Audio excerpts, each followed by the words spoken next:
करना है molecular basis of inheritance. अच्छा, मॉलिक्यूलर बेसिस में डीएनए से स्टार्टिंग करनी है, क्योंकि इसके पहले का सब कुछ आएगा नहीं, इससे आगे कवर है। अच्छा, डीएनए क्या है? डीएनए इज अ पॉलीमर की मोनोमर? किसका पॉलीमर है? न्यूक्लियोटाइड, इसीलिए इसको बोला गया है डीऑक्सीराइबो न्यूक्लियोटाइड, क्योंकि डीएनए है तो डीऑक्सीराइबो और आरएनए होता तो राइबो, इसीलिए इसको बोला गया डीऑक्सीराइबो न्यूक्लियोटाइड। डीएनए की लेंथ कितनी होगी ये डिपेंड करता है नंबर ऑफ न्यूक्लियोटाइड पर। अच्छा, हमारे पास डबल स्ट्रैंडेड डीएनए की सिंगल स्ट्रैंडेड? और अगर डबल स्ट्रैंडेड है तो हमारे पास न्यूक्लियोटाइड होना चाहिए कि न्यूक्लियोटाइड का पेयर? हाँ, तो न्यूक्लियोटाइड देखिए लिखा हुआ है, न्यूक्लियोटाइड का पेयर क्या कहलाता है? Base pair. और बेस पेयर डबल स्ट्रैंडेड के लिए यूज करेंगे और न्यूक्लियोटाइड वर्ड सिंगल स्ट्रैंडेड के लिए यूज करेंगे, राइट। और इन्होंने बोला बैक्टीरियोफेज। अब बैक्टीरियोफेज में 5174, इसका नाम है बैक्टीरियोफेज का 5174। इसमें इतने न्यूक्लियोटाइड्स है, मतलब सिंगल स्ट्रैंडेड हुआ कि डबल स्ट्रैंडेड? Single stranded. और ये क्वेश्चन मैचिंग में आएगा कि 5174 जो है कितने न्यूक्लियोटाइड से मैच करेगा, तो आंसर आएगा 5386 न्यूक्लियोटाइड। अच्छा, और उसके बाद बैक्टीरियोफेज लैम्डा, लैम्डा कितने से मैच करेगा? और ये डबल स्टैंडर्ड है कि सिंगल स्टैंडर्ड? इससे एक क्वेश्चन क्लियर होता है कि बैक्टीरियोफेज में सिंगल स्टैंडर्ड डीएनए भी हो सकता है और डबल स्टैंडर्ड भी हो सकता है ना, लेकिन ज्यादातर क्या होता है? Double standard. थोड़ा बहुत क्या हो सकता है? Single standard. अच्छा, ई कोली में कितना होता है? 4.6 इंटू 10 की पावर 6, वो भी बेस पेयर होगा, तो 4.6 इंटू 10 की पावर 6 बेस पेयर यानी डबल स्टैंडर्ड हो गया। और हमारे हेप्लाइड में यानी एन में होता है कितना? 3.3 इंटू 10 की पावर 9, वो भी बेस पेयर, बेस पेयर। लेकिन अगर हमारे डिप्लाइड में पूछ ले तो क्या जवाब देंगे? और कुछ नहीं बोले, अगर कुछ नहीं बोलेगा तो हमारी नॉर्मल सेल कैसी है? 2n है कि n है? तो 2n है, 2n है तो कितना बोलेंगे? 6.6 इंटू 10 की पावर 9। क्लियर? अब आगे, पॉलीन्यूक्लियोटाइड है तो इसका स्ट्रक्चर कैसा होगा? एक न्यूक्लियोटाइड का जो स्ट्रक्चर होता है उसमें कितने कंपोनेंट होते हैं? 3। तो 3 कंपोनेंट होते हैं एक न्यूक्लियोटाइड में, 3 कंपोनेंट होते हैं, ये लिखा हुआ है। और 3 कंपोनेंट में पहला क्या है? Nitrogenous base. और नाइट्रोजनस बेस के अलावा 5 कार्बन के शुगर है। 5 कार्बन के शुगर को क्या बोलते हैं? Pentose sugar. और बोला गया है इसे राइबोस बोलेंगे किस केस में? और डीऑक्सीराइबोस डीएनए के केस में। और थर्ड ग्रुप कौन सा है? फॉस्फेट। या तो फॉस्फेट बोलिए या तो फास्फोरिक एसिड बोलिए, ठीक है। अच्छा, जब 2 टाइप के नाइट्रोजनस बेस होते हैं, हमने कई बार पढ़ा है प्यूरिन। प्यूरिन 2 प्रकार का होता है, एडेनिन और गुआनिन। और पिरिमिडिन 3 प्रकार का होता है। फार्मूला क्या था? कट। फार्मूला है कट। साइटोसिन दोनों में कॉमन है, साइटोसिन कॉमन है डीएनए और आरएनए में, जबकि थाइमिन एक्स्ट्रा है किसमें? डीएनए में। और किसकी जगह? यूरेसिल की जगह, ये लिखा है uracil in RNA at the place of thymine. यानी कि डीएनए में थाइमिन है at the place of uracil और आरएनए में यूरेसिल है at the place of thymine. यानी ये दोनों चीजें उन्होंने क्लियर करी हुई है। नाइट्रोजनस बेस पेंटोस के किस कार्बन से जुड़ता है? यहां से क्वेश्चन आया हुआ है। नाइट्रोजनस बेस पेंटोस के किस कार्बन से जुड़ता है? फर्स्ट कार्बन से। और जिस बॉन्ड से जुड़ता है उसका नाम पूछा गया है, N glycosidic bond. N glycosidic bond, ठीक है। और जब ये जुड़ जाएगा तो अब शुगर और नाइट्रोजनस बेस जुड़ गया तो क्या बना? तो एक कंपाउंड बना। कंपाउंड का नाम है न्यूक्लियोसाइड। और न्यूक्लियोसाइड के नाम के आगे क्या लगा होता है? सीन और डीन। सीन और डीन, ये देखिए आ गया, सीन भी लगा हुआ है, डीन भी लगा हुआ है। अगर प्यूरिन है तो सीन लगा होगा, पिरिमिडिन है तो डीन लगा होगा। ये देखिए, जैसे गुआनिन क्या है? गुआनिन है क्या? प्यूरिन है ना, तो गुआनिन के आगे क्या लगा हुआ है? हाँ, और अगर आपका ये है पिरिमिडिन तो देखिए क्या लगा हुआ है? डीन। क्लियर? जब फास्फेट ग्रुप भी जुड़ जाए, अब कार्बन के किस पोजीशन से जुड़ेगा? पहले कार्बन के फर्स्ट पोजीशन से जुड़ा था नाइट्रोजनस बेस, तो बना था क्या? तो बना था न्यूक्लियोसाइड। अब कहां से जुड़ेगा? कितने कार्बन की शुगर थी? हाँ, तो पांचवें कार्बन के साथ अगर जुड़ा तो बनेगा क्या? न्यूक्लियोटाइड। और अगर पहले कार्बन के साथ नाइट्रोजन बेस जुड़ा तो क्या बनेगा? तो न्यूक्लियोसाइड। दोनों में अंतर है ना। और अब जो बॉन्ड बना उसका नाम है फॉस्फोएस्टर बॉन्ड। अच्छा, फास्फो डाइएस्टर की फास्फोएस्टर? फास्फोएस्टर। और अगर दो न्यूक्लियोटाइड, जैसे ये एक न्यूक्लियोटाइड है, ये दूसरा न्यूक्लियोटाइड है, तो यहां पर एक एक एक तो फास्फोएस्टर बॉन्ड पहले से था, एक अभी नया नया बना, तो क्या हो जाएगा? फास्फो डाइएस्टर बॉन्ड हो जाएगा। यानी अगर न्यूक्लियोटाइड्स कई सारे जुड़ते चले जाएंगे तो बन जाएगा फास्फो डाइएस्टर बॉन्ड। और अगर सिंगल न्यूक्लियोटाइड की बात होगी तो फास्फोएस्टर बॉन्ड होगा, राइट। अब इन्होंने क्या बोला? हमारे पास दो चेन है। अगर एक चेन जो है, जैसा मैंने अभी दिखाया, एक चेन ऐसी होगी, दूसरी चेन ऐसी होगी, तो एक का, इस चेन का अगर मान लो यहाँ पे क्या फ्री है? 5 डैश, तो इधर क्या फ्री है? 3 डैश। और 3 पर हमेशा OH ग्रुप मिलेगा, 5 पे हमेशा फास्फेट मिलेगा, 5 पे हमेशा फास्फेट मिलेगा, 3 पे हमेशा OH ग्रुप मिलेगा। और अगर इस चेन को हम पलट दें, यानी ऐसे कर दें, अगर ऐसे कर देंगे तो इसके सामने क्या आ जाएगा? इसके सामने क्या आ जाएगा? 5 आ जाएगा। और इसके सामने क्या आ जाएगा? 3 आ जाएगा। तो ये डबल स्टैंडर्ड चेन बन जाएगी और तब इसे बोलते हैं double standard DNA. Double standard DNA का मॉडल किसने दिया था? कब दिया था? 1953 में। इसको बोलते हैं डबल हेलिक्स मॉडल। और ये किस पर बेस्ड था? X-ray diffraction data. किसने दिया था X-ray diffraction data? Wilkins and Franklin. Wilkins and Franklin ने दिया था। ये आगे है आपके इसी चैप्टर में। यानी हमारे पास कितनी पॉलीन्यूक्लियोटाइड चेन हो गई? दो पॉलीन्यूक्लियोटाइड चेन हो गई। एक स्टार्ट होगी 3 डैश से तो खत्म कहां हो रही है, और एक स्टार्ट होगी 5 डैश से तो खत्म कहां हो रही है? दोनों पैरेलल है कि एंटी पैरेलल? Anti parallel. इन्होंने बोला जो भी बैकबोन है, हमारी जो बैकबोन है वो शुगर और फास्फेट की बनी है। ये देखिए बैकबोन इसको बोलते हैं, ये phosphate sugar, phosphate sugar, phosphate sugar. जबकि नाइट्रोजनस बेस इनवर्ट साइड होता है, अंदर की तरफ होता है। और एडेनिन के सामने हमेशा क्या आएगा? और थाइमिन के सामने, गुआनिन के सामने, यानी एक प्यूरिन के सामने एक पिरिमिडिन आएगा। ये इंश्योर करता है उसकी यूनिफॉर्म लेंथ, यानी यूनिफॉर्म लेंथ। और डीएनए की डायमीटर कितनी होती है? 20 एंगस्ट्रॉम, बीइंग एंगस्ट्रॉम। और नैनोमीटर में पूछे तो कन्वर्ट कर लीजिएगा, राइट।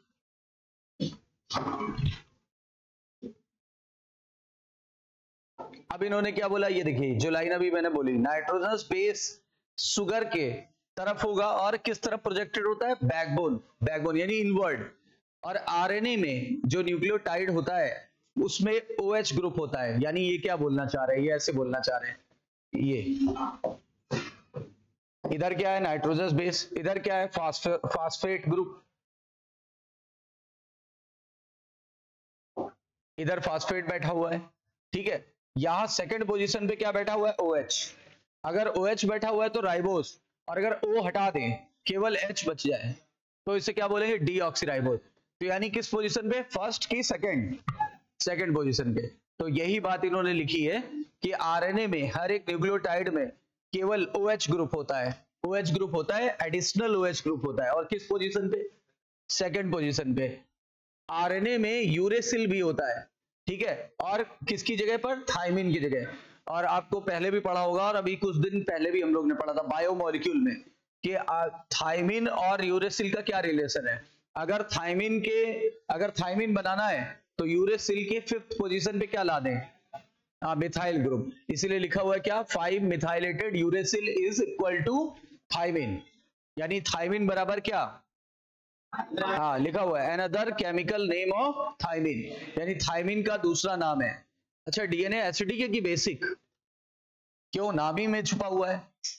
Na मतलब न्यूक्लियस में पाए जाने वाला एसिडिक सब्सटेंस। न्यूक्लियस में पाए जाने वाला एसिडिक सब्सटेंस क्या कहलाता है? Nucleic acid. कितने प्रकार का होता है? 2, एक डीएनए और एक आरएनए, एक डीऑक्सीराइबो और एक राइबो। और इसको पहली बार ये नाम किसने दिया? फ्रेडरिक मिसर ने नाम दिया, और उसे न्यूक्लिन नाम दिया। ये क्वेश्चन 3 बार आ चुका है, लगभग 3 से 4 बार शायद। तो न्यूक्लियन नाम दिया, लेकिन कुछ टेक्निकल लिमिटेशंस थी कि डीएनए इतना लंबा है तो हम उसे जैसे का तैसा कैसे प्राप्त करें, यानी डीएनए कहीं निकालते हुए टूट ना जाए, और ये काफी लंबा है तो उसको इंटैक्ट का मतलब हो गया जैसे का तैसा कैसे प्राप्त किया जाए। इसीलिए इसका स्ट्रक्चर काफी समय तक पता ही नहीं चला। ये लिखा हुआ है ना कि elusive for the very long period of time, यानी कि हमें काफी दिनों तक उसके बारे में कुछ आइडिया ही नहीं लगा। तो आइडिया कब लगा? 1953। अब आप देखो गैप देखिए कितना है, 1869 और यहां समझो 1953, यानी कि बहुत साल का गैप हो गया, लगभग 90 के करीब, 85 से 90 साल का गैप हो गया लमसम।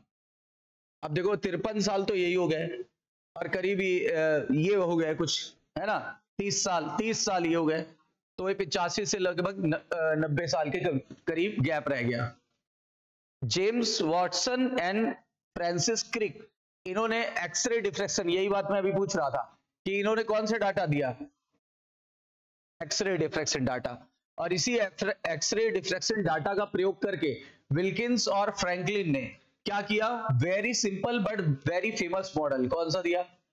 डबल हेलिक्स मॉडल दिया। और डबल हेलिक्स मॉडल में सबसे बड़ी पहचान क्या थी? हेलमार्क का मतलब हो गया सबसे बड़ी पहचान।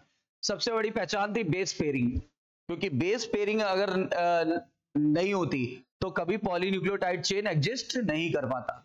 यानी डबल हेलिक्स तभी बनेगा ना जब बेस पेयरिंग होगी। भाई ए के सामने क्या?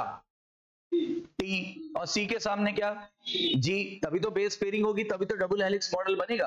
तो सबसे बड़ी पहचान थी क्या? कि बेस पेयरिंग, और बेस पेयरिंग पर ही पूरा जेनेटिक्स आधारित है। आप बताओ, डीएनए से डीएनए बनाना है, आरओआई का रूल लगेगा, यानी आरओआई क्या नहीं, आरओसी का रूल, रूल ऑफ कॉम्प्लीमेंट्रिटी, आरओसी का रूल। अच्छा, डीएनए से आरएनए बनाना है तो भी आरओसी का रूल लगेगा, यानी रूल ऑफ कॉम्प्लीमेंट्रिटी। अच्छा, अगर उससे प्रोटीन बनानी है तो भी आरओसी का रूल लगेगा, यानी रूल ऑफ कॉम्प्लीमेंट्रिटी। आपने देखा होगा एमआरएनए का कॉम्प्लीमेंट्री क्या होता है? टीआरएनए, और टीआरएनए ही तो अमीनो एसिड को लाता है, टीआरएनए ही तो अमीनो एसिड को लाता है भाई, सही है। अरे जैसे आप ये देखते हो, ये एक डीएनए का स्ट्रैंड है, डीएनए के दो स्ट्रैंड होते हैं, 3' to 5', एक 5' to 3'। पहले बताओ, अगर हमें डीएनए बनाना है तो क्या दोनों ओपन हो जाएगा? और अगर दोनों ओपन हो जाएगा तो दोनों की कॉपी होगी कि एक की कॉपी होगी? दोनों की कॉपी होगी तो एक डबल स्ट्रैंडेड डीएनए तैयार हो जाएगा। ये कौन से रूल को फॉलो कर रहा है? कॉम्प्लीमेंट्रिटी का रूल फॉलो कर रहा है। लेकिन अगर मान लो डीएनए से आरएनए बनाना है तो किसी एक पर ही कॉपी होगी, किस पे कॉपी होगी? टेम्पलेट किसे बोलेंगे? हाँ, 3 to 5, तो किसी एक पर ही कॉपी होगी। और अभी पढ़ेंगे हम लोग, अगर दोनों की कॉपी हो जाए तो डबल स्ट्रैंडेड आरएनए बन जाएगा। और डबल स्ट्रैंडेड आरएनए कभी ट्रांसलेशन नहीं करता है। क्या करता है? क्या ट्रांसलेशन नहीं करता है। और इसीलिए तो आपने पढ़ा होगा, जब हम लोग आरएनए आई टेक्निक पढ़ते हैं तो डबल स्ट्रैंडेड बन जाता है, और डबल स्ट्रैंडेड बनने के कारण ही क्या हो जाता है? हाँ, तो डबल स्टैंडर्ड बनने के कारण ही हम निमेटोड को कंट्रोल कर पाते हैं। निमेटोड का नाम आप बताओगे? मिलोइडीगाइनी इकोग्नीसिया, याद आया? मिलोइडीगाइनी इकोग्नीसिया। और कौन से ग्रुप को बिलोंग करता है? कौन सा? एल्मेंथीस। हाँ, तो यानी राउंड वॉर्म हुआ ना, राउंड वॉर्म यानी एस्के एल्मेंथीस।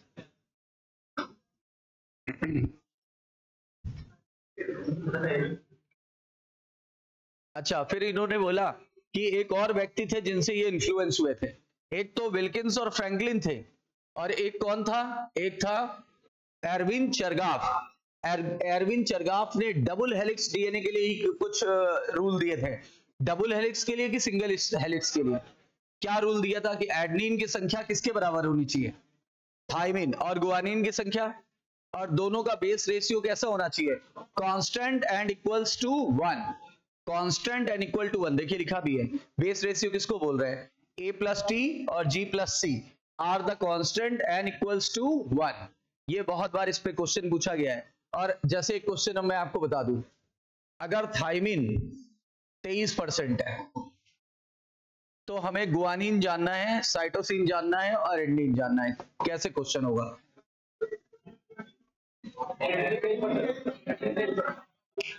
तो एडेनिन भी 23% हो जाएगा, और बाकी गुआनिन और साइटोसिन।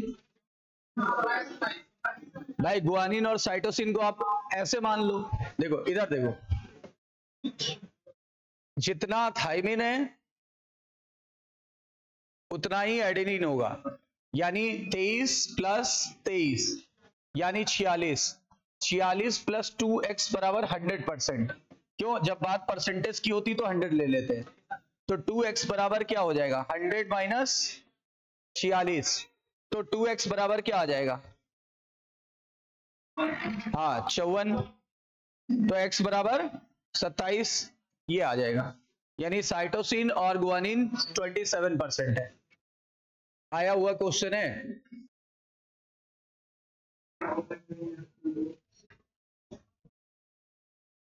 अब देखिए next, the base pairing confers the very unique property of polynucleotide. Base pairing बहुत बड़ी प्रॉपर्टी है, तभी तो लिखा था हेलमॉक है, यानी बेस पेयरिंग बहुत बड़ी पहचान है किसकी, डबल हेलिक्स मॉडल की। They are set to be complementary, और दोनों एक दूसरे के कैसे होते हैं, कॉम्प्लीमेंट्री, कॉम्प्लीमेंट्री।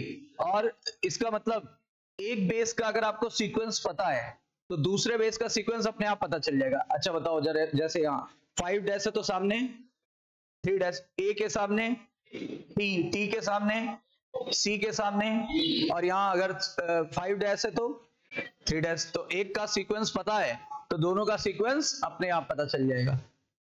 ये कह रहा है ना, एक का सीक्वेंस अगर आपको नोन है तो दूसरे का आप प्रिडिक्ट कर सकते हो, प्रिडिक्ट का मतलब गेस लगा सकते हो उसका। Also in each strand of the DNA, DNA के हर एक स्ट्रैंड में, मतलब किसकी बात कर रहा है, पेरेंट डीएनए की, तो क्या होता है, टेम्पलेट जो होता है उसी पर नया स्ट्रैंड बनता है। देखो टेम्पलेट वो एरिया होता है जहां नया स्ट्रैंड बने। How many template present during the replication, replication के समय कितने टेम्पलेट होते हैं, 2, क्योंकि डीएनए डबल स्ट्रैंडेड है, और ट्रांसक्रिप्शन के समय 1 है ना। तो वही बोला है इसने कि जो जब डबल स्ट्रैंडेड डीएनए बनाना है तो 2 डॉटर न्यूक्लियाई बनेगी, तो एक पेरेंट्स के दोनों टेम्पलेट पर काम करेंगे, यानी दोनों दो टेम्पलेट होंगे, ठीक है। और इन्होंने बोला कि there would be identical the parent DNA molecule, यानी जो मतलब जो डॉटर डीएनए बनेगी वो पेरेंट डीएनए के बिल्कुल समान बनेगी, कि अलग बनेगी, सेम बनेगी, ठीक है। और इन्होंने बोला this implication the structure of DNA became very clear, यानी जब डबल हेलिक्स मॉडल आया तो हम लोग को ये क्लियरिटी आ गई कि जो पेरेंट डीएनए से डॉटर डीएनए बनेगा वो कैसा बनेगा, कितना सेम बनेगा, तो 100% सेम बनता है। लेकिन हाँ एक ये भी बात है, सेम होना अलग बात है, रीडिंग सेम है लेकिन सीक्वेंस ऐसा है, मतलब जब एक पेरेंट डीएनए खुलता है तो क्या होता है कि ओल्ड वाला डीएनए जो है आधा रहता है और नया डीएनए जो है वो आधा बनता है, यानी 50-50%। रीडिंग सेम रहती है, लेकिन जो ओल्ड और न्यू की बात करें तो कितना परसेंट ओल्ड, 50%, और कितना परसेंट न्यू, तो इसको क्या बोलते हैं, इसको एक पर्टिकुलर नाम देते हैं, इसको बोलते हैं semi conservative mode of DNA replication. और किस व्यक्ति ने इसको प्रूफ करा, Meselson and Stahl, Meselson and Stahl. लेकिन यूकैरियोट में किसने प्रूफ किया, Taylor and his colleague, Taylor and his colleague. आगे है इसमें, याद है ना, फावा बीन में यानी बाकले में। देखिए क्या लिखा हुआ है, डबल हेलिक्स मॉडल के कुछ अच्छाइयां लिखी हुई हैं। पहला क्या लिखा हुआ है कि कितने न्यूक्लियोटाइड चेन थी, 2, और कह रहा है कि दोनों में बैकबोन किसकी बनी थी, और हमने पहले भी बोला था बेस इनवर्ड था कि आउटवर्ड, तो ये देखो क्या लिखा है, बेस प्रोजेक्टेड इनवर्ड, ठीक है, पहली खास बात। दूसरी खास बात, दोनों चेन पैरेलल थी कि एंटी पैरेलल, एंटी पैरेलल का मतलब क्या होता है, अगर एक 5 डैश से स्टार्ट हो रही है, एंड कहां होगी 3 डैश पर, तो इसके सामने वाली 3 डैश से स्टार्ट होगी 5 डैश पे खत्म होगी, तो दोनों पैरेलल है कि एंटी पैरेलल है, राइट। और बेस जो होता है वो हमेशा पेयर करेगा, और किससे पेयर करता है, एडेनिन और थाइमिन के बीच कितने हाइड्रोजन बॉन्ड होते हैं, 2, और गुआनिन और साइटोसिन के बीच तो 3 हाइड्रोजन बॉन्ड होता है। और हमेशा एक प्यूरिन एक पिरिमिडीन से जुड़ता है। ऐसा क्यों? अभी बताया था मैंने, ताकि यूनिफॉर्म लेंथ मेंटेन हो। भाई प्यूरिन का नाम छोटा है लेकिन उसका साइज बड़ा, और पिरिमिडीन का साइज छोटा है। अगर दो प्यूरिन जुड़ गए तो चौड़ा हो जाएगा, दो वो पिरिमिडीन जुड़े तो सकरा हो जाएगा। तो इसीलिए ये जो लेंथ है वो यूनिफॉर्म रहनी चाहिए, और लेंथ यूनिफॉर्म रहने के लिए क्या जरूरी है कि हमेशा एक प्यूरिन किससे जुड़े? पिरिमिडीन से जुड़े।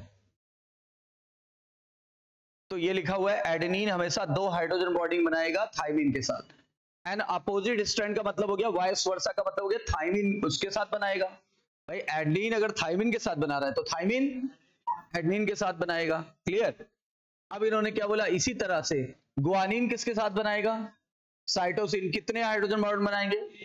इसका परिणाम क्या होगा? हमेशा एक प्यूरिन एक पिरिमिडीन के सामने आएगा, और यही बात अभी मैंने आपको समझाई है। इससे क्या यूनिफॉर्म लेंथ मेंटेन होती है। ऐसे डीएनए ऐसा नहीं हो सकता, डीएनए ऐसा ही रहेगा बिल्कुल पैरेलल।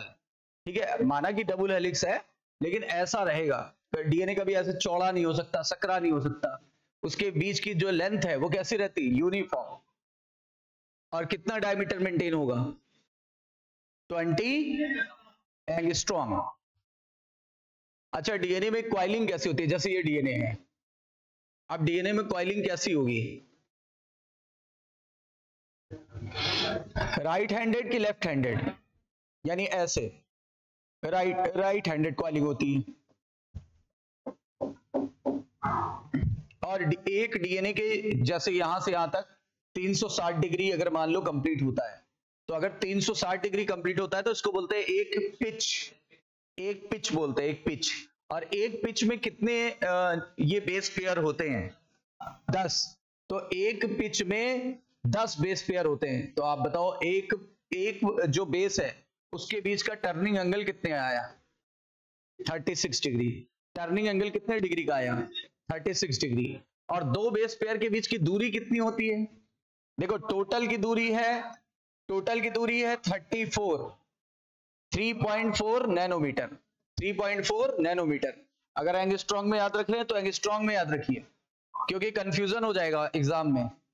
अगर आपको नैनोमीटर में याद है तो नैनोमीटर में ही करिए, क्योंकि फिर कंफ्यूजन हो जाएगा और क्वेश्चन गलत हो जाएंगे। तो 3.4 नैनोमीटर है। और अगर हम इसमें 10 बेस पेयर गिनते हैं तो किसी दो बेस पेयर के बीच की दूरी कितनी आएगी? 0.34 नैनोमीटर।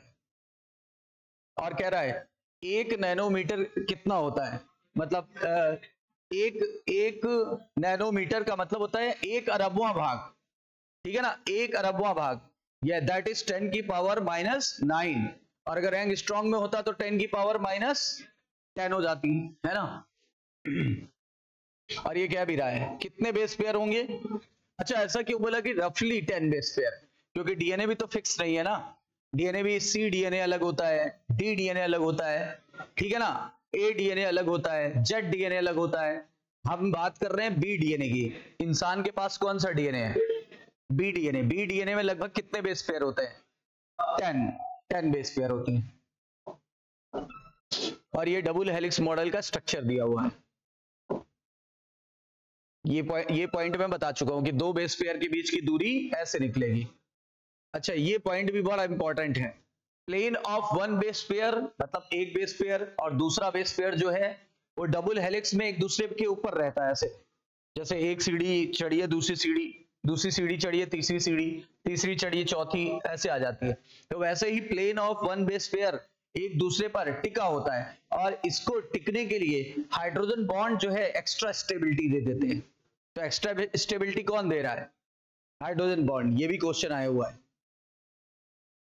अब यहां से तो कुछ नहीं आएगा, यहां से आता है कि क्रिक ने एक कॉन्सेप्ट दिया। क्रिक ने क्या कॉन्सेप्ट दिया? Central dogma. सेंट्रल डोग्मा क्या कहता है बायोलॉजी के लिए? ये कहता है डीएनए से क्या बनता है और आरएनए से, और इस प्रक्रिया को क्या बोलते हैं? और इस प्रक्रिया को, लेकिन रियलिटी ये है कि डीएनए से पहले क्या बनता है? डीएनए। और डीएनए से डीएनए बनने को, और फिर डीएनए से आरएनए बनने को, और आरएनए से प्रोटीन बनने को। और यही है central dogma. Central dogma unidirectional flow को दर्शाता है कि बाई डायरेक्शनल। लेकिन मॉडर्न जेनेटिक्स कहती है कि फ्लो उल्टा भी हो सकता है।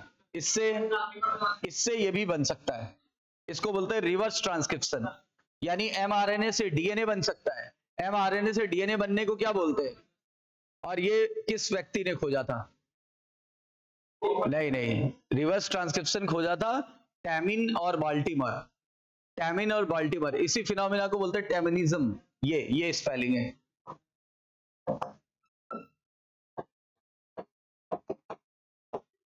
ये टैमिन एंड बाल्टीमोर, ठीक है ना, इन्होंने खोजा था।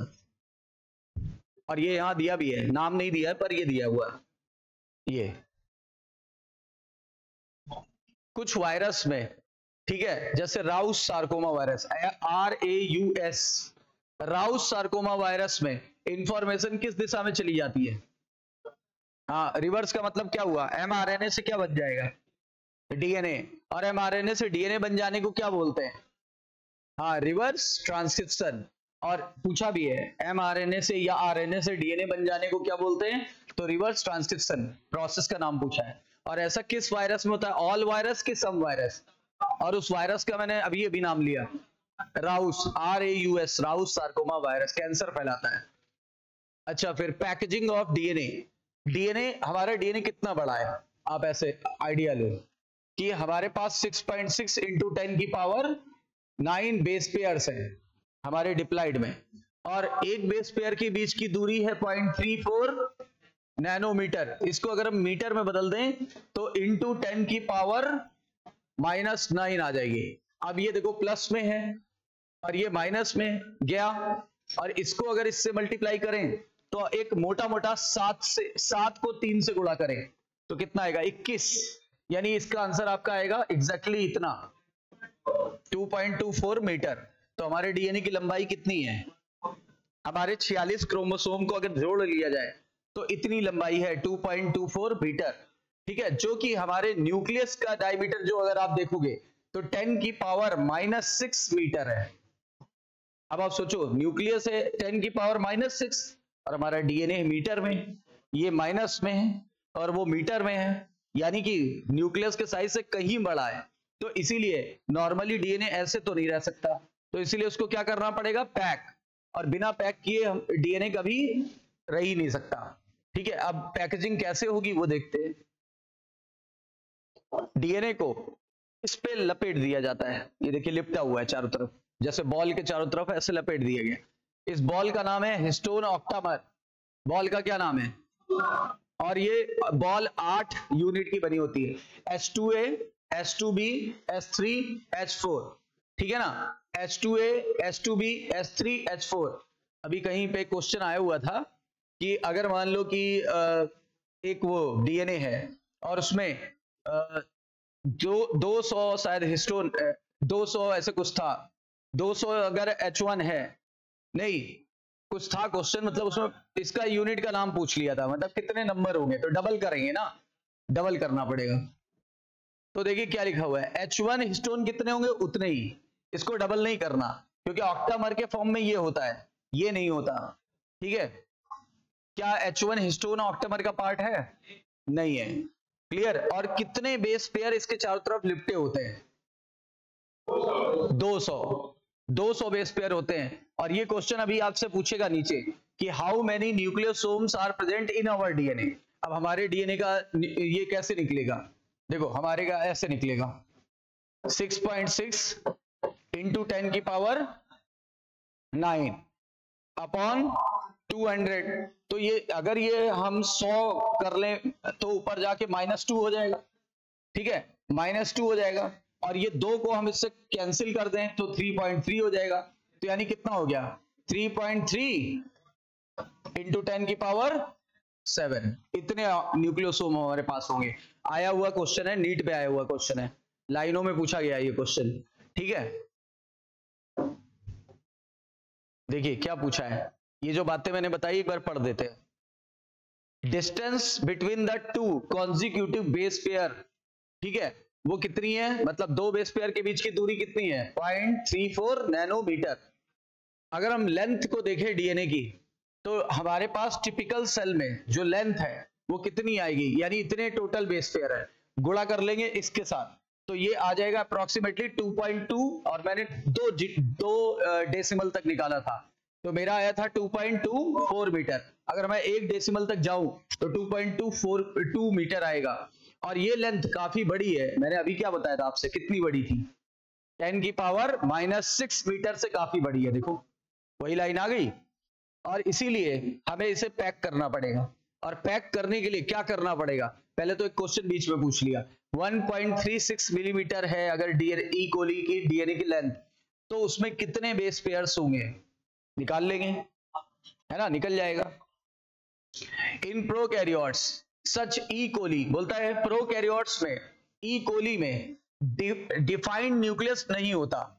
इसका क्या मतलब हुआ, नहीं न्यूक्लियस होता है पर उसमें न्यूक्लियर मेम्ब्रेन नहीं होती। न्यूक्लियस तो है पर उसमें न्यूक्लियर मेम्ब्रेन नहीं है, इसको बोलते हैं नॉट वेल डिफाइंड न्यूक्लियस, ठीक है। और डीएनए फिर भी स्कैटर्ड नहीं होता। क्या डीएनए स्कैटर्ड होता है, नहीं होता, ठीक है। डीएनए पर चार्ज कैसा होता है, और प्रोटीन पर, हाँ तो डीएनए लिपटी होती है कुछ प्रोटीन से और उन्हें पॉजिटिव चार्ज उन पे होता है, लेकिन हाँ इन्हें हम वो नहीं कहते,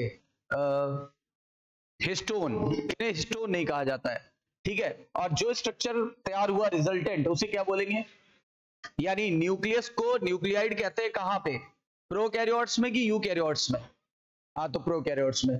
क्या यहां हिस्टोन वर्ड आएगा, नहीं। अगर हिस्टोन आ गया तो समझ लीजिएगा ये प्रोकैरियोट्स की नहीं बल्कि यूकैरियोट्स की बात कर रहा है, याद रखिएगा। और न्यूक्लियाइड के अंदर लार्ज लूप बन जाते हैं, ये क्वेश्चन आया हुआ क्वेश्चन है यहां से कि लार्ज लूप वर्ड कहां पे आएगा, और वो भी प्रोटीन के साथ हेल्ड हो जाता है, यानी डीएनए बड़े बड़े लूप बना लेता है, किसके साथ, और ये प्रोकैरियोट्स के लिए कि यूकैरियोट्स के लिए, तो ये जरूर याद रखिएगा, ये आया हुआ क्वेश्चन है और यहां से क्वेश्चन गलत हुआ था अक्सर स्टूडेंट का। अब देखिए यूकैरियोट्स पे आए, यूकैरियोट में देखो कितना हाईलाइटेड वर्ड है, हिस्टोन। अभी तक जो पॉजिटिवली चार्ज प्रोटीन थी हमने उसे कोई नाम नहीं दिया था, अब जो पॉजिटिवली चार्ज प्रोटीन है हमने उन्हें क्या नाम दिया, हिस्टोन। और प्रोटीन जो है उसके ऊपर चार्ज किसकी वजह से आता है, उसके ऊपर चार्ज आता है जो अमीनो एसिड पे चार्ज है, देखो क्या लिखा है, अमीनो एसिड के साइड में जो चार्ज है ना उसकी वजह से आता है। और अमीनो एसिड के साइड पे चार्ज डिपेंड करता है कि वो एसिडिक है कि बेसिक। तो यहाँ जो हिस्टोन प्रोटीन होती है वो एसिडिक होती है कि बेसिक, बेसिक। और बेसिक पे हमेशा निगेटिव चार्ज होता है, सॉरी पॉजिटिव चार्ज होता है। तो ये पॉजिटिव चार्ज वाली प्रोटीन इस निगेटिव चार्ज वाले डीएनए के साथ अटैच हो जाती है, ठीक है ना। देखिए लिखा हुआ है बेसिक अमीनो एसिड्स होते हैं, नाम भी पूछा गया है, नाम क्या है, लाइसिन और आर्जिनिन, और दोनों पर ही चार्ज कैसा है, पॉजिटिव। लेकिन न्यूक्लियस डीएनए पर कैसा चार्ज है, ये इस पर चार्ज है, देखो कैसा, पॉजिटिव, पॉजिटिव लिखा हुआ है।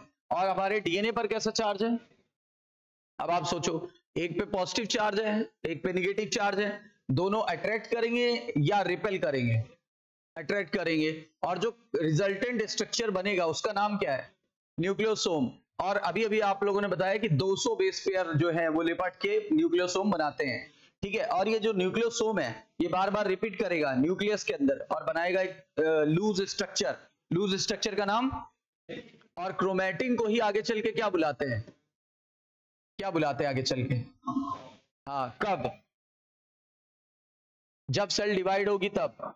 जब सेल डिवाइड नहीं होगी तो वर्ड आएगा क्रोमैटिन, और जब सेल डिवाइड होगी तो आएगा क्रोमोसोम।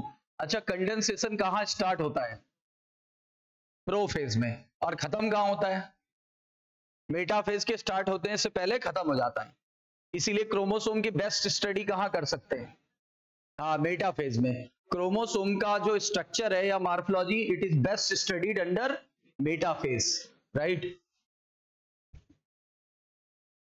तो यही इन्होंने लिखा है कि बार बार जब न्यूक्लियस के अंदर ये रिपीट करता है तो जो धागा तैयार होता है उसे क्रोमैटिन कहते हैं। और टर्म क्रोमैटिन किसने दिया था, फ्लेमिंग। ये कहां किस चैप्टर में दिया हुआ है, हाँ cell the unit of life, उसमें दिया हुआ है। और इस स्ट्रक्चर को हम बोलते हैं क्रोमैटिन। और क्रोमैटिन कलर्ड बॉडी है और कहां देखी जा सकती है, और किस व्यक्ति ने इसे क्रोमैटिन टर्म दिया, फ्लेमिंग। और न्यूक्लियोसोम जो होता है ये आपको दिखाई पड़ेगा मोतियों की माला जैसा, न्यूक्लियोसोम मोतियों की माला जैसा दिखाई पड़ेगा। और कब? जब आप ईएम से देखें, ईएम यानी इलेक्ट्रॉन माइक्रोस्कोप, यानी होगा क्या ऐसे, जैसे ये मोतियां हैं न्यूक्लियोसोम और ये धागा है डीएनए, तो आपको मोतियों की माला दिखाई पड़ेगी क्रोमेटिन में। तो बीड्स ऑन स्ट्रिंग, ये can be seen on by the electron microscope. और कह रहा है कितने आपको न्यूक्लियोसोम या बीड्स दिखाई पड़ेंगे, निकाला था मैंने अभी, 3.3 इंटू 10 की पावर 7।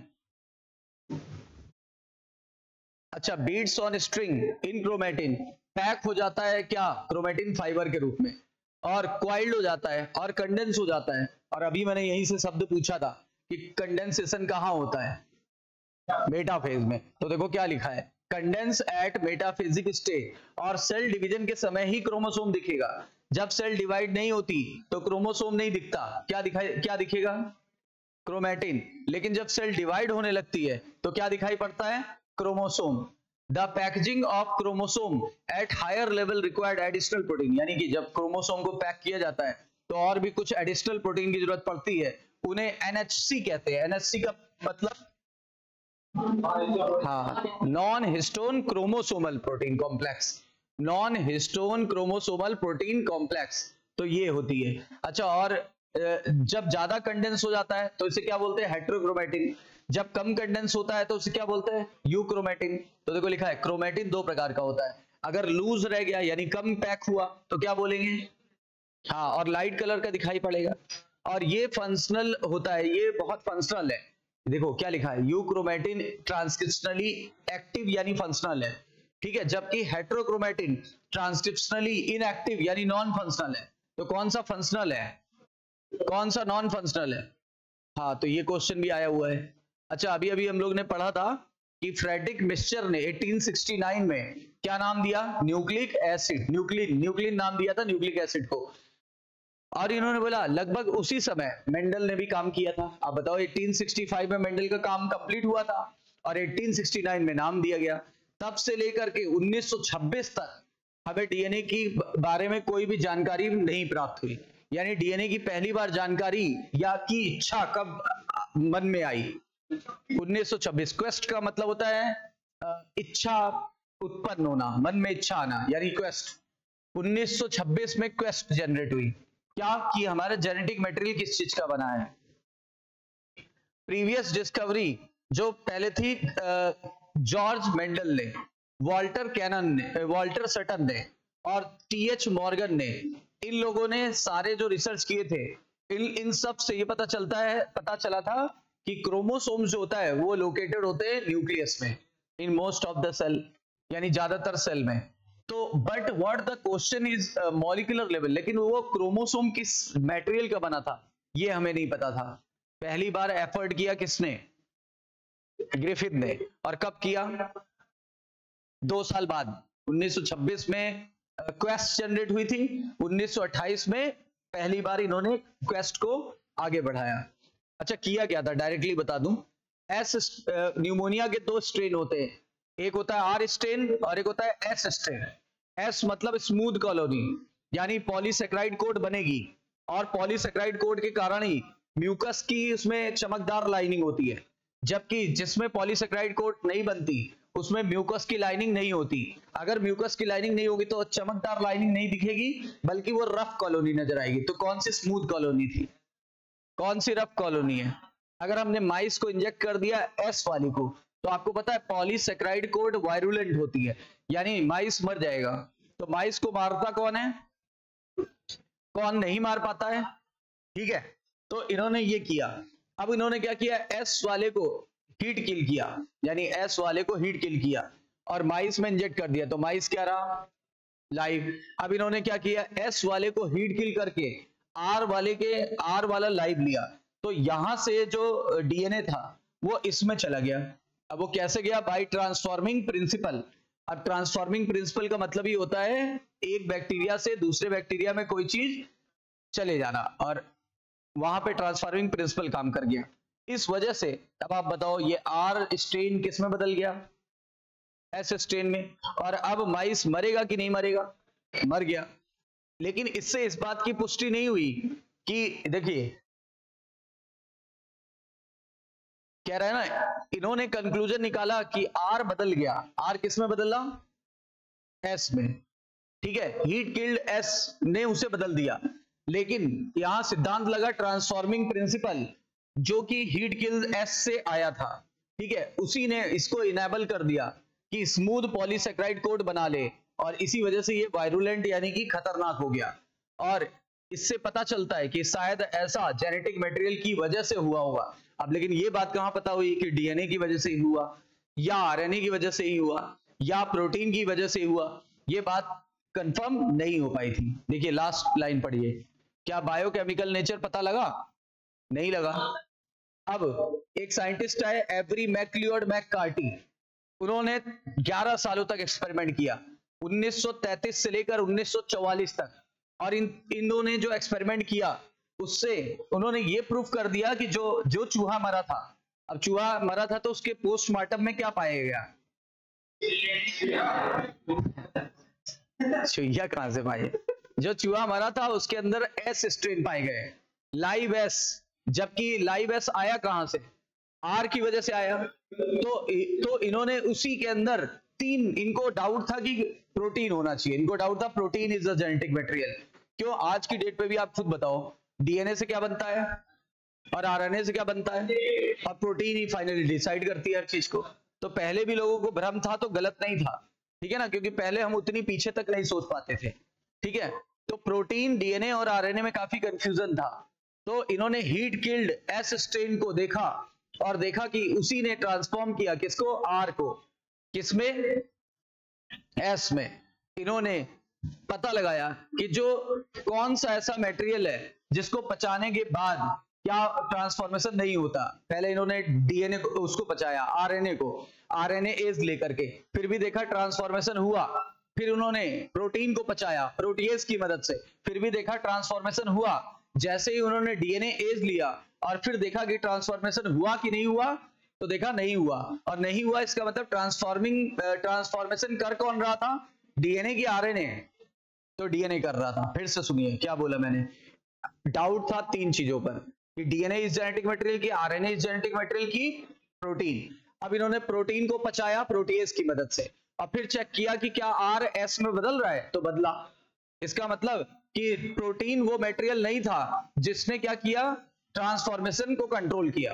फिर इन्होंने आरएनए को पचा दिया और फिर भी देखा कि आर एस में बदल रहा है। इससे क्या पता चलता है? जिससे ये पता चलता है कि ट्रांसफॉर्मेशन के लिए आरएनए भी जिम्मेदार नहीं है। तो आरएनए के लिए कौन जिम्मेदार निकला? डीएनए। कैसे पता चला?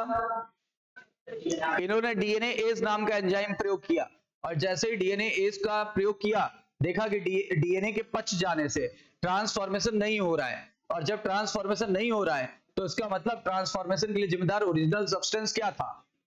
हाँ, लेकिन इनसे भी सारे साइंटिस्ट कन्विंस। ये देखिए क्या लिखा हुआ है, आखिरी लाइन पढ़िए। इन्होंने बता तो दिया पर सबको कन्विंस नहीं कर पाए। अच्छा, अब किसने सबको कन्विंस कर लिया? अनइक्विवोकल वर्ड का मतलब होता है क्या? जिसके बाद कोई डाउट नहीं रह जाना। तो देखो अनइक्विवोकल प्रूफ दिया किसने? ये दिया था Alfred Hershey and Martha Chase. कब दिया? 1952 में। और इन्होंने वर्क किया एक बैक्टीरियोफेज पे, ठीक है। बैक्टीरियोफेज एक ऐसा वायरस होता है जो बैक्टीरिया को अटैक करता है, ठीक है। और कोई पूछे कि कौन से बैक्टीरियोफेज पर काम किया, तो T2 बैक्टीरियोफेज पे काम किया था। अच्छा, बैक्टीरियोफेज का जेनेटिक मटेरियल क्या होता है? Double standard DNA. ये देखिए, ज्यादातर बैक्टीरियोफेज का genetic material double standard DNA होता है। तो अब आप खुद देखो, यहां पर क्या है? रेडियो एक्टिविटी सल्फर के रूप में ली गई और प्रोटीन में ली गई। यहां चेक करिए, यहां पर हमने डीएनए में ली, और डीएनए में क्या होता है? फास्फोरस। यहां पे प्रोटीन में ली गई, प्रोटीन में क्या होता है? सल्फर। यहां किस में ली गई? फास्फोरस में। और यहां डीएनए में फास्फोडाइस्टर बॉन्ड था तो वहां लिया गया। अब आप देखिए, जब इसको इन्फेक्ट कराया गया, दोनों को इन्फेक्ट कराया गया, तो यहां रेडियो एक्टिविटी अंदर नहीं पहुंची, क्योंकि कभी भी प्रोटीन जेनेटिक मटेरियल नहीं होता। प्रोटीन होता है क्या? केवल उसको सुरक्षा देता है। आप बताओ, वायरस तो आप पढ़ ही चुके हैं, वायरस को सुरक्षा कौन देता है? प्रोटीन का कैप्सिड, प्रोटीन का बना हुआ कैप्सिड। तो आप बताओ, क्या प्रोटीन अंदर गया तो क्या रेडियो एक्टिविटी अंदर नजर आएगी? और अगर रेडियो एक्टिविटी अंदर नहीं नजर आई तो क्या हमें डिटेक्ट होगी? नहीं हुई। अच्छा, रेडियो एक्टिविटी कहां नजर आई? बाहर। इससे पता चलता है कि प्रोटीन तो कभी आनुवंशिक पदार्थ था ही नहीं। अगर प्रोटीन आनुवंशिक पदार्थ होता तो रेडियो एक्टिविटी अंदर पाई जानी चाहिए थी। लेकिन यहां चेक करिए, यहां पे डीएनए अंदर गया, प्रोटीन अंदर नहीं गया, तो बाहर रेडियो एक्टिविटी नहीं पाई गई, लेकिन अंदर रेडियो एक्टिविटी पाई गई। इससे प्रूफ होता है कि प्रोटीन जेनेटिक मटेरियल नहीं है। क्या है जेनेटिक मटेरियल? डीएनए। अच्छा, अगर प्रोटीन जेनेटिक मटेरियल होता तो रेडियो एक्टिविटी कहां दिखती? अंदर। लेकिन अंदर क्या दिखी? डीएनए में। तो डीएनए में पाए जाना, इस बात से पुष्टि होती है कि डीएनए ही आनुवंशिक पदार्थ है, और इस बात से पुष्टि होती है कि प्रोटीन कभी आनुवंशिक पदार्थ था ही नहीं। अगर होता तो रेडियो एक्टिविटी हमें अंदर जरूर मिलती। ठीक है, इस बात से कंफर्म हो गया कि अनइक्विवोकली कंफर्म हो गया। ये देखो, यही बात लिखी हुई है कि डीएनए ही जेनेटिक मटेरियल है, अनइक्विवोकली रिजॉल्व हो गया। किसके एक्सपेरिमेंट से? हर्शे एंड चेज एक्सपेरिमेंट से। और डीएनए जो होता है वो जेनेटिक मटेरियल है, however it subsequently became clear, यानी उसी समय हमको एक चीज और क्लियर हुई। क्या? कि कुछ वायरस में आरएनए भी जेनेटिक मटेरियल होता है, जैसे क्यूबी बैक्टीरियोफेज और टीएमवी। ये टीएमवी आपने पढ़ा ही था। टीएमवी और क्यूबी बैक्टीरियोफेज में आरएनए भी जेनेटिक मटेरियल होता है। और अभी कोरोना वायरस से तो दुनिया को पता चल गया है ना कि वायरस का जेनेटिक मटेरियल ज्यादातर क्या होता है? आरएनए। और इसीलिए वायरस जल्दी म्यूटेट करते हैं कि कम? जल्दी म्यूटेट करते हैं, म्यूटेशन रेट ज्यादा और उनकी लाइफ स्पैन कम। इसीलिए देखा था कोरोना आया, पूरे 2 साल में ही खत्म भी हो गया, है ना। तो डीएनए बहुत प्रीडोमिनेंट जेनेटिक मटेरियल है। बताइए डीएनए कैसा है? Predominant genetic material. जबकि आरएनए जो होता है वो डायनामिक फंक्शन परफॉर्म करता है। मेरी बात आप समझिए क्या बोला है एनसीईआरटी ने। अगर सूचना स्टोर करनी है तो इसके लिए बेस्ट कौन है? डीएनए। लेकिन सूचना को कन्वे करना है, आगे बढ़ाना है सूचना को, तो आरएनए, है ना। होता नहीं है जैसे अगर हमें किसी चीज को फैलाना है तो उसी व्यक्ति को बताओ जिसको पेट पे बात ना फंसती हो, तो फैल जाएगी बात। अच्छा, किसी बात को नहीं फैलाना है तो उस व्यक्ति को बताओ जो आपकी बात ना फैलाए, जिस पे आपको ट्रस्ट हो, है ना। तो जिस पे ट्रस्ट हो वो नहीं फैलाएगा, और जिसको बात नहीं बसती है और फैलवाना है जबरदस्ती, तो उसको ये जरूर बोल देना कि देखो तुम पे पूरा भरोसा, तुम नहीं फैलाओगे, और पक्का बात है वो फैलाएगा, है ना। आगे, the molecule that can be genetic material must fulfil following criteria, यानी ऐसा मॉलिक्यूल जो फॉलोइंग क्राइटेरिया फॉलो करेगा वही बनेगा जेनेटिक मटेरियल। अच्छा, जेनेटिक मटेरियल के लिए पहली शर्त क्या है? जेनेटिक मटेरियल क्या होना चाहिए? अपना क्या बना लेना चाहिए? रेप्लिका। जेनेटिक मटेरियल अपना क्या बना लेना चाहिए? रेप्लिका। अच्छा, रेप्लिका क्या होता है? फोटोकॉपी। अपनी हूबहू फोटोकॉपी कर ले। जैसे डीएनए से डीएनए बन जाता है कि नहीं बनता है, और डीएनए से आरएनए बन जाता है कि नहीं, आरएनए से आरएनए भी बन जाता है। तो पहला तो दोनों पूरे कर रहे हैं, डीएनए भी पूरी कर रहे हैं, आरएनए भी। लेकिन प्रोटीन कभी अपनी कॉपी नहीं कर पाता है, तो प्रोटीन पहले ही शर्त में फेल हो गया। ये आगे लिखा है, ये देखो लिखा है ना। अगर हम एग्जामिन करें 1 by 1 को तो ये रूल डीएनए और आरएनए दोनों फॉलो कर लेते हैं, लेकिन जो अदर मॉलिक्यूल है यानी प्रोटीन, वो फेल हो जाता है पहली ही शर्त पूरी करने में। यानी कौन सा शर्त प्रोटीन पूरी नहीं कर पाता? हाँ, रेप्लिकेशन वाला। दूसरा, केमिकली और स्ट्रक्चरली स्टेबल होना चाहिए। अच्छा, इस दोनों मामलों में ज्यादा बेहतर कौन है? डीएनए। क्योंकि डीएनए स्ट्रक्चरली क्यों बेहतर है? क्योंकि डबल हेलिक्स है। केमिकली क्यों बेहतर है? क्योंकि उसमें यूरेसिल की जगह क्या है? यूरेसिल की जगह उसमें थाइमिन है। ठीक है। अच्छा, और क्या होना चाहिए? ये भी बात अभी मैंने बोली थी, म्यूटेशन स्लो रेट से होना चाहिए। क्यों? अगर म्यूटेशन फास्ट रेट से हो गया तो लाइफ स्पैन क्या हो जाएगा? कम। लाइफ स्पैन कम हो जाएगा। और हम लोग का लाइफ स्पैन 100 साल के करीब है इंसानों का, तो उसका कारण है, अरे अब कम हो गया है ना, वैसे ऑन एन एवरेज तो 100 ही साल मानते हैं, it should provide the scope of slow change, यानी स्लो चेंज होना चाहिए। अरे 70 साल है तो 70 इयर्स भी बहुत बड़ा होता है। तो it should provide the slow change, यानी स्लो चेंज होना चाहिए उसके अंदर। और सबसे आखिरी बात कि हमारा जो जेनेटिक मटेरियल है वो मेंडेलियन कैरेक्टर को एक्सप्रेस कर लेना चाहिए, यानी जेनेटिक मटेरियल अपने आप को एक्सप्रेस कर ले, ये सबसे बड़ी बात है। आप बताइए, जेनेटिक मटेरियल अगर आप कैरेक्टर को एक्सप्रेस नहीं कर पाएगा तो फिर फायदा ही क्या उसका? आप खुद बताइए, genetic material should express the character और नॉट एक्सप्रेस द कैरेक्टर। ठीक है, अगर मान लो मम्मी पापा के गुण आपके अंदर एक्सप्रेस ही नहीं हो रहे तो फायदा ही क्या है? ठीक है ना?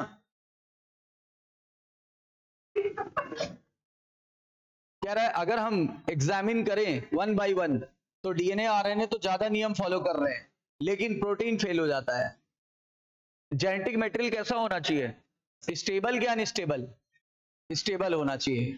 और स्टेबिलिटी किस मायने में देखी जाती है? कि अपने जीवन में लाइफ साइकिल के दौरान चेंज ना हो, या फिर किसी फिजियोलॉजी के दौरान चेंज ना हो, उम्र के अनुसार चेंज ना हो। देखिए क्या लिखा हुआ है, genetic material should be stable और different stage of life cycle age के अनुसार चेंज ना हो। और स्टेबिलिटी का सीधा सीधा क्रेडिट देखा था हमने किसमें? ग्रिफिथ के ट्रांसफॉर्मिंग प्रिंसिपल में। क्योंकि जब हीट दिया जाता है तो भी डिस्ट्रॉय नहीं होता है। आपको पता होगा हमारा डीएनए 60 से 90 डिग्री पर भी क्या होता है? अलग तो हो जाता है स्ट्रैंड, लेकिन फिर जुड़ के एक हो जाता है, यानी डीनेचुरेशन होता है पर वो रीनेचुरेशन भी हो जाता है। तो हमारा डीएनए क्या हो जाता है? डीनेचर्ड के साथ साथ रीनेचर्ड। गर्म करने पे अलग हो गया, ठंडा करने पे फिर से जुड़ गया। तो इसलिए क्या होता है? स्टेबल है कि अनस्टेबल? लिखा हुआ है कि हमें एक्सप्लेन हो चुका है in the light of the DNA that 2 strand is complementary. दोनों स्ट्रैंड कॉम्प्लीमेंट्री होते हैं और दोनों हीट करने पे अलग हो जाएंगे। और इसको हमने पीसीआर में और अच्छे से पढ़ा है। पीसीआर में डीनेचुरेशन होता है और फिर क्या होता है? दूसरा स्टेप एनिलिंग और तीसरा स्टेप एक्सटेंशन होता है। और सबसे बड़ी बात है कि डीएनए में सेकंड पोजीशन पे OH नहीं था, उसकी जगह क्या था? H। कह रहा आरएनए में ये था, और आरएनए में होने के कारण आरएनए लेबाइल है। लेबाइल का मतलब आसानी से नष्ट हो जाना, यानी आसानी से अपनी स्टेबिलिटी को लूज कर देना, यानी अस्थिर है, स्थिर नहीं है, और इसीलिए नष्ट हो जाता है। लेकिन हमारा आरएनए जो होता है वो एक और कारण है, कैटालिटिक प्रॉपर्टी है। कैटालिटिक प्रॉपर्टी है, और कैटालिटिक प्रॉपर्टी का क्या मतलब हो गया? लेस रिएक्टिव है और स्ट्रक्चरली कैसा है? स्ट्रक्चरली मोर स्टेबल है। हमारा डीएनए केमिकली लेस रिएक्टिव है और स्ट्रक्चरली कैसा है? ज्यादा स्टेबल है। किसकी तुलना में? इसका मतलब दोनों nucleic acid DNA is better genetic material. दोनों में बेटर कौन है? डीएनए। और इन्होंने क्या बोला? डीएनए क्यों बेटर है? क्योंकि उसके पास क्या है? थायमिन। किसकी जगह? यूरेसिल की जगह। ये इसको एडिशनल स्टेबिलिटी दे देता है। और इन्होंने ये भी बोला कि जो डीएनए में एक और प्रॉपर्टी है जो आरएनए में कभी नहीं है। कौन सी प्रॉपर्टी? नहीं, थायमिन तो बता ही चुका हूं। डीएनए अपने आप को सेल्फ रिपेयर कर लेता है, जबकि आरएनए कभी अपने आप को रिपेयर नहीं कर पाता। तो डीएनए रिपेयर करता है कि आरएनए? क्या लिखा हुआ है? The process of repairing in DNA, you will study this process in higher class. ठीक है ना? अच्छा, डीएनए और आरएनए दोनों में म्यूटेशन होता है, लेकिन आरएनए क्या है? अनस्टेबल कि स्टेबल? आरएनए अनस्टेबल है। ठीक है, आरएनए अनस्टेबल है तो उसका म्यूटेशन रेट फास्ट होगा।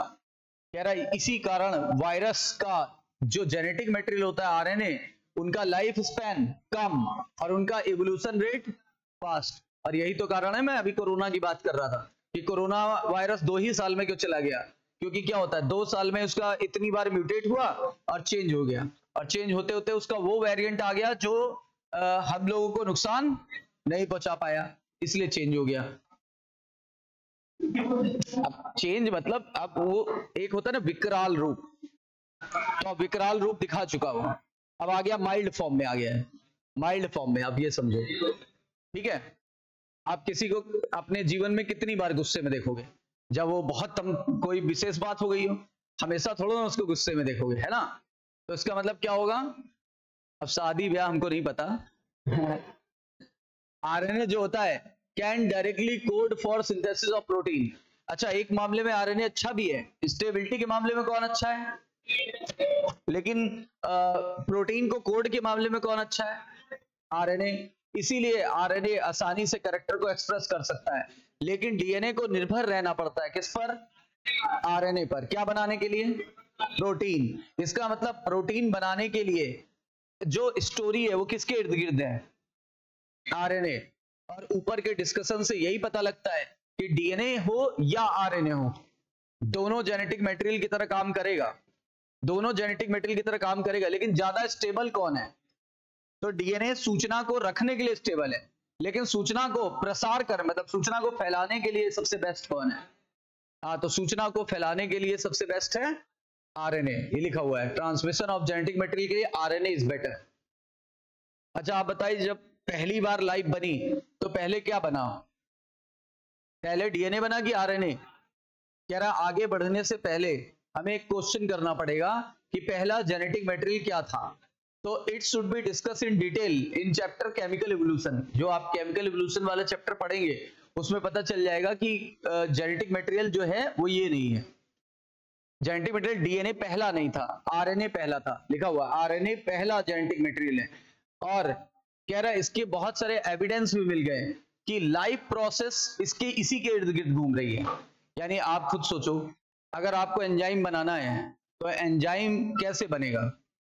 प्रोटीन से। और प्रोटीन किससे के बने होते हैं? आरएनए से बनेंगे। तो यानी कि लाइफ प्रोसेस किसके इर्द गिर्द है?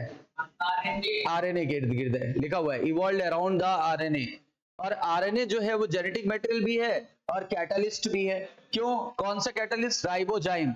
यानी आरएनए राइबोजाइम की तरह भी काम कर सकता है। और कौन सा राइबोजाइम? आपने पढ़ा था 23SR आरएनए। और 23SR आरएनए ने क्या बनाया था? इसी चैप्टर में है, आगे दिया हुआ है, पेप्टाइड बॉन्ड। पेप्टाइड बॉन्ड किसके बीच बनता है? एमिनो एसिड्स के बीच में।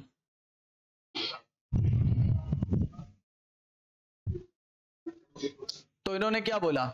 तो आरएनए जो है वो कैटलिस्ट की तरह भी काम करता है, यानी वो रिएक्टिव भी है और इसीलिए अनस्टेबल है होता है। Therefore DNA has evolved from the RNA. यानी डीएनए इवॉल्व हुआ किससे? आरएनए से। कैसे? क्या मॉडिफिकेशन हुआ? यूरेसिल पे मिथाइल ग्रुप आ गया तो क्या बना? थाइमिन। और सेकेंड पोजीशन पे OH की बजाय क्या आ गया? H आ गया। और सिंगल स्ट्रैंडेड की बजाय क्या हो गया? Double stranded. अब इतने सारे बदलाव होने पर आरएनए से क्या बन गया? डीएनए। और डीएनए ज्यादा स्टेबल हो गया। और अगर डीएनए ज्यादा स्टेबल हो गया तो इसलिए क्या होगा? वो बेहतर जेनेटिक मटेरियल बन गया। और सबसे बड़ी बात है कि डीएनए अपने आप को रिपेयर कर लेता है। ये बात आपको अभी बताई थी मैंने। अच्छा, फिर इन्होंने क्या बोला? जब हम डबल हेलिक्स मॉडल को देखते हैं तो डबल हेलिक्स मॉडल में क्या बताया गया? डबल हेलिक्स मॉडल में बताया गया कि वाटसन एंड क्रिक ने बताया कि जब डीएनए अपने आप को जब वो स्टडी कर रहे थे, पता चला कि वो अपनी कॉपी कर सकता है। कॉपी करने की विधि को क्या बोलते हैं? रेप्लिकेशन। और ये उनका ओरिजिनल स्टेटमेंट है। मतलब जो वाटसन एंड क्रिक ने बताया, क्या बोला? कि हमसे ये हमारी नजरों से ये बच नहीं पाया क्या कि कोई भी जेनेटिक मटेरियल अपनी कॉपी कर लेता है। और ये किसने बताया? वाटसन एंड क्रिक ने। कब बताया? जब उन्होंने मॉडल दिया। और मॉडल कब दिया था? 1953 में। और ये स्कीम क्या कहती है? ये स्कीम कहती है पहले दोनों स्ट्रैंड अलग अलग होंगे और दोनों किसकी तरह बिहेव करेंगे? टेम्पलेट की तरह। और टेम्पलेट, इस टेम्पलेट पर एक स्ट्रैंड बनेगा, इस टेम्पलेट पर दूसरा बनेगा। और जब फाइनली दोनों स्ट्रैंड बन जाएंगे तो आप देखेंगे ये 50% ओल्ड है, 50% न्यू बना। ये 50% ओल्ड है, 50% न्यू बना।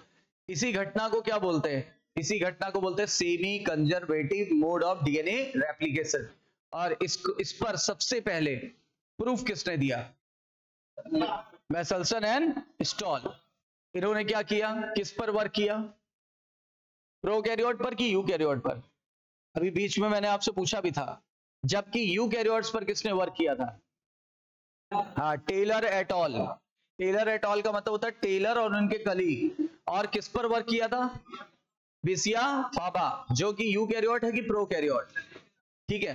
तो देखो एक्सपेरिमेंट क्या क्या किया, यहां पे मैं आपको थोड़ा सा बताता हूं। ये देखो, इन्होंने ई कोली का डीएनए ले लिया, और वो भी पहला ओरिजिनली N14 वाला होता है।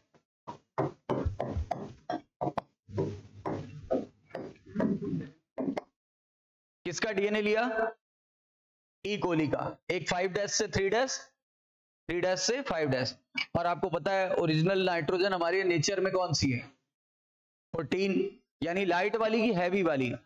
यानी लाइट वाली है। पहले इन्होंने इसको ग्रो कराया कहां पे?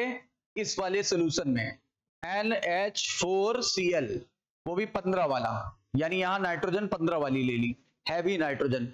जब इसको लिया तो कुछ पीढ़ियों के बाद ये 15-15 में कन्वर्ट हो गया, और अब उसको ग्रो कराया कौन से मीडियम में? 14 वाले में। पहले क्या किया? पहले कौन सा लिया था? कहां पे ग्रो कराया था? 15 वाले में, जिससे ये ओरिजिनली जो लाइट था वो किस में बदल गया? हैवी में। अब उन्होंने जब हैवी वाला ले लिया तो अब कहां ग्रो कराया? लाइट वाले में। तो यहीं से एक्सपेरिमेंट चालू होता है, एक्सपेरिमेंट यहीं से चालू होता है। और जब उन्होंने ऐसा किया तो देखो होगा क्या, एक स्ट्रैंड लिया होगा, कौन सा? 15 वाला, और मीडियम कौन सा लिया? 14 वाला, 14 वाला। तो जब ये स्ट्रैंड खुलेगा तो हम इसको ऐसे खोल लेते हैं, तो यानी 15-15, और नया मीडियम कौन सा है? तो 14-14 ये, और ये दो, एक डीएनए से कितने डीएनए बन गए? दोनों हाइब्रिड मिलेंगे। आपको ये हमेशा याद रखना है कि जब भी कभी आप इसको मल्टीप्लाई कराओगे तो हाइब्रिड 2 मिलेंगे, और बाकी के उसी मीडियम वाले मिलेंगे जो जिस मीडियम में ग्रो करा रहे हैं। यानी अब अगर मान लो अगले 20 मिनट में हम इसको फिर से ग्रो करा लें तो 2 से कितने हो जाएंगे? 4। तो हाइब्रिड कितने मिलेंगे? 2। और लाइट कितने मिलेंगे? 2। तो टोटल कितने हो गए? 4। अच्छा, 60 मिनट बाद 8 मिलेंगे। तो 8 में हाइब्रिड कितने मिलेंगे? हमेशा हाइब्रिड कितने, और बाकी माइनस कर दो आप, तो 6 हो गए लाइट। अच्छा, 80 मिनट बाद 16 मिलेंगे। 16 में से हाइब्रिड कितने? 2, और 16 में से 2 माइनस करो आप, 14, तो वो लाइट मिलेंगे। मिलेंगे कि नहीं मिलेंगे? और हमेशा इन्होंने आइसोलेट करने के लिए कौन सा सोल्यूशन लिया? हाँ, सेंट्रीफ्यूगेशन करने के लिए। अरे भाई, एक हैवी है एक लाइट है, तो लाइट वाले को हैवी से अलग करने के लिए कोई मीडियम तो लेना पड़ेगा ना। तो मीडियम कौन सा लिया? और इसके लिए इन्होंने सेंट्रीफ्यूगेशन किया। और ये देखो, जो हैवी वाला होगा वो बॉटम पे मिलेगा कि टॉप पे? बॉटम पे मिलेगा। और जो इंटरमीडिएट होगा वो कहां? बीच में। और जो बिल्कुल लाइट है वो कहां मिलेगा? हाँ, ऊपर मिलेगा। तो ऐसे ये पता कर पाते थे। अब ये क्वेश्चन देखो पूछा गया है, ये वाला। हाँ, 80 मिनट बाद प्रपोर्शन क्या होगा इनका और इनका? 80 मिनट बाद मतलब कितना? अरे भाई, 20 मिनट बाद डबल हो गया, और अगले 40 मिनट बाद 4 हो गया, उसके 60 मिनट बाद हो गया कितना? 8, और उसके 80 मिनट बाद कितना हो गया? तो 16 हो गया। अच्छा, 16 में से हाइब्रिड कितना? 2। तो लाइट कितना? 14। अब यहां क्वेश्चन में ध्यान ये देने की बात है कि पहले क्या पूछा गया है? पहले लाइट पूछा गया, तो 14:2 यानी 7:1। और अगर पहले एग्जाम में हाइब्रिड पूछ ले तो क्या जवाब? 1:7। ये जरूर ध्यान दीजिएगा, क्योंकि रट के जाएंगे तो ये गलत हो जाएगा जरूर। और इसी तरीके से सिमिलर एक्सपेरिमेंट किए गए, और सिमिलर एक्सपेरिमेंट में रेडियो एक्टिव मेथड यूज किया गया। क्या ये रेडियो एक्टिव था? ये क्या था? हैवी। और अब क्या, कौन सा मेथड यूज किया गया? Radio active. और रेडियो एक्टिविटी में क्या लिया गया? थायमिडीन। क्या लिया गया? थायमिडीन। और थायमिडीन जो है वहां पे न्यूली सिंथेसाइज जो डीएनए था क्रोमोसोम में, उसको हम लोग ने यहां पे स्टडी किया। कहां पे? अभी पूछा भी था आपसे। बिसिया फाबा। बिसिया फाबा को क्या बोलते हैं? फाबा बीन। फाबा बीन को हिंदी में बोलते हैं बाकला। बाकला होता है, बड़ा बड़ा सा वो होता है साइज, ठीक है ना? राजमा से भी बड़ा साइज का होता है वो, ठीक है। और टेलर और उनके कलीग ने मिलकर के इस पर वर्क किया था। कब? 1958 में। और क्या प्रूफ कर दिया था कि DNA is semi conservatively replicated, यानी डीएनए सेमी कंजर्वेटिवली रेप्लिकेट किया जा सकता है। ठीक है, कुछ क्वेश्चन कर लें।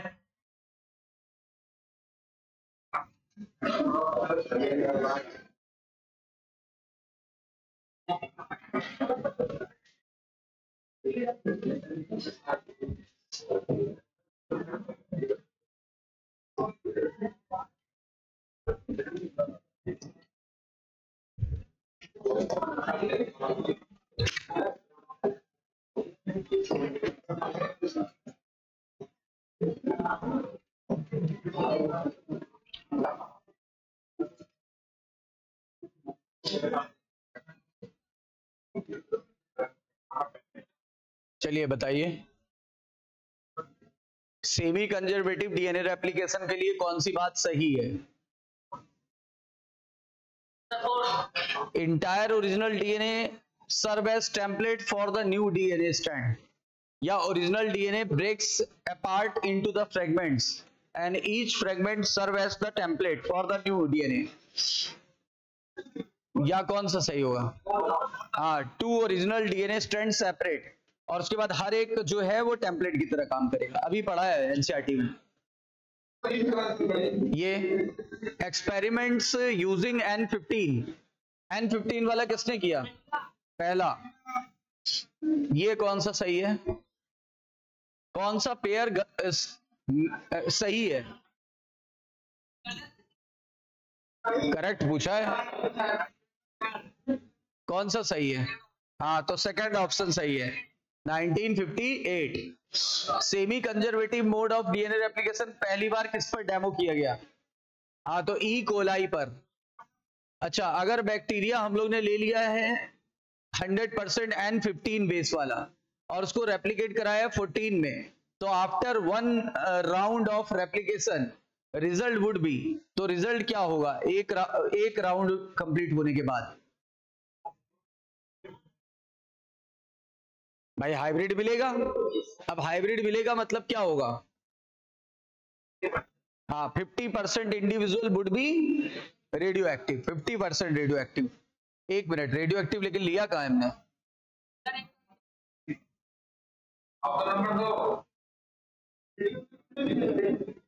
लेकिन रेडियो एक्टिविटी 15 में होती ही कहाँ है? All the individual would identical to parent और all individual would be radioactive, ये तो गलत हो गया। और ये भी गलत हो गया क्योंकि रेडियो एक्टिविटी 15 रेडियो एक्टिव था कि हैवी था? हाँ, तो गलत हो गया ना, ये वाला सही ऑप्शन है, क्योंकि all individual would be similar to parent but different among themself, ये गलत हो जाएगा, ये सही होगा। भाई पहला ही सही लग रहा है और कोई मैच ही नहीं करेगा। और अगर आपने रेडियो एक्टिविटी लिख दी तो गलत हो जाएगा क्योंकि रेडियो एक्टिविटी तो थी ही नहीं। ये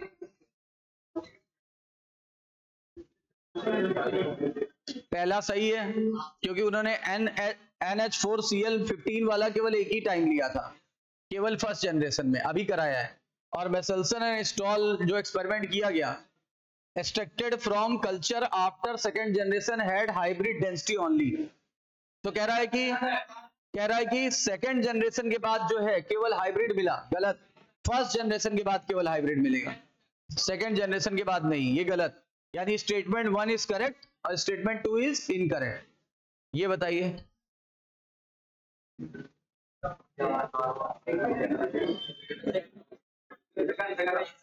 हैवी को कैसे अलग करेंगे? अभी किया है, सीजियम क्लोराइड से करेंगे। DNA molecule of E coli is labelled with N15 and allowing to duplicate in the medium N14 after 1 generation, यानी एक के बाद हमें 2 हाइब्रिड मिलेंगे, है ना? 2 हाइब्रिड मिलेंगे, तो 2 हाइब्रिड कैसे होंगे? Different density and resemble with their parent DNA, ये होगा। और अपने पेरेंट से तो मैच, लेकिन डिफरेंट बोल दिया है, गलत हो गया। इंटरमीडिएट डेंसिटी ये सही है क्योंकि पेरेंट से मैच करेगा ना। भाई पेरेंट से डिफर कैसे हो जाएगा? कॉपी तो होके वही जाएगी ना, कौन सा सही है? थर्ड ज्यादा सही है।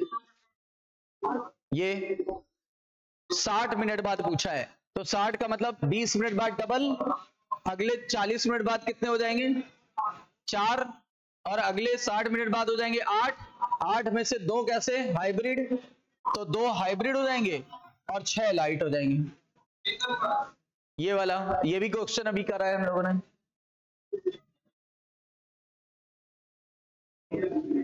मेसल्सन एंड स्टॉल ने the ratio of heavy light and intermediate strand.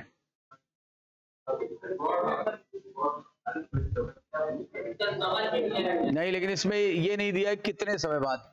80 minute बाद देना चाहिए, तो 80 मिनट बाद अगर हमसे पूछेगा तो ये हो जाएगा 80 मिनट बाद। अब पहले हैवी पूछ लिया है ना, तो सही तो है। अरे पहले हैवी पूछा है भाई, तो ये वाला क्यों? अरे भैया पहले क्या पूछा है? हैवी पूछा है, और आपने उसमें क्या पूछा था? पहले लाइट पूछा था, तो मैंने अभी बोला तो है आपको, इसलिए चौथा ऑप्शन होगा ये। मेसल्सन एंड स्टॉल,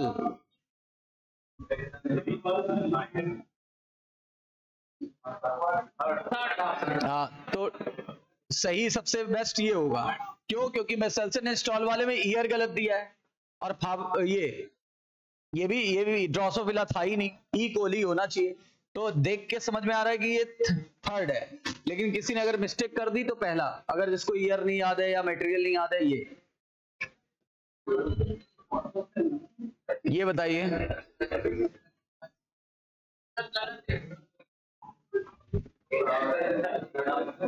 करेक्ट मैच पूछा है, हाँ थर्ड ऑप्शन सही है। ई कोली में रेप्लिकेशन 18 मिनट में ही कंप्लीट हो जाता है, 20 मिनट में टोटली डिवाइड हो जाता है। ये कल वाले लेक्चर में आएगा हालांकि। ये बताइए,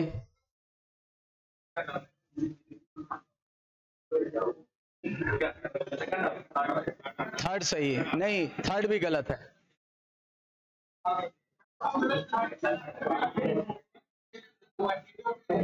ये भी गलत है, अप्लाइड में बोल दिया है ना। एक्चुअली यहां ये होना चाहिए, यहाँ पे 6 होना चाहिए, तब ये सही होता। बाकी ये गलत है, रेडियो एक्टिव है नहीं, अप्लाइड है नहीं, एस फेज में होता नहीं, सॉरी एम में होता नहीं, एस में होता है, तो ये सही है। ठीक है, बाकी ये कल करेंगे क्योंकि कल का टॉपिक है बाकी। ठीक है।